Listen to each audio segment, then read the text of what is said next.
City corporation খুলবে? City corporation আছে sir 5 তারিখের পরে। ঢাকা শহরে যতগুলো পেশা রয়েছে তার মধ্যে যে পেশাগুলো সবচেয়ে টাফ কঠিন তার মধ্যে একটি হচ্ছে বাসের হেল্পার।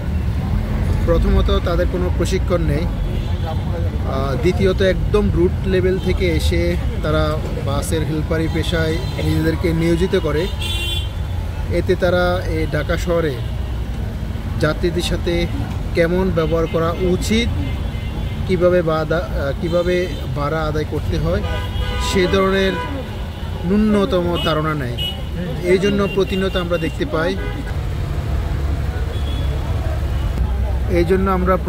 দেখতে পাই বাস হেল্পারের সাথে যাত্রীদের কথা কাটাকাটি, ইভেন কখনো কখনো হাতাহাতি মারামারি হয়ে থাকে।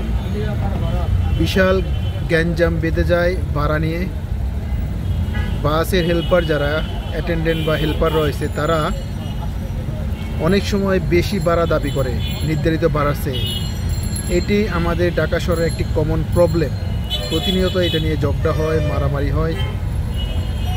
আমি সিটি কর্পোরেশনের দৃষ্টি আকর্ষণ করছি ঢাকা শহরের যেন বাস হেল্পারের, বাস ড্রাইভারদের বিশেষ প্রশিক্ষণের ব্যবস্থা করা হয়, যাতে তারা যাত্রীদের সর্বোচ্চ সেবা প্রদান করতে পারে।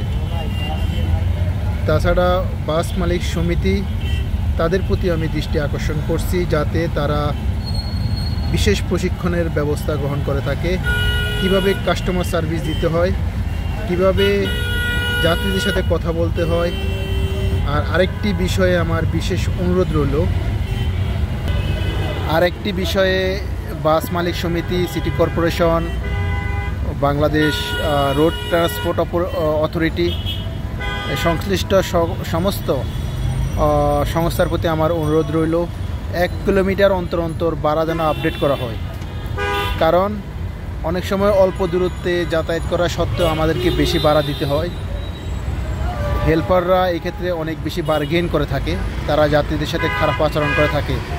যদি 1 কিলোমিটার পর পর ভাড়া নির্ধারণ করা হয় তাহলে কিলোমিটার যাতায়াত করার এগেইনস্টে যে ভাড়া আসবে সেই ভাড়ায় একজন যাত্রী দিবে।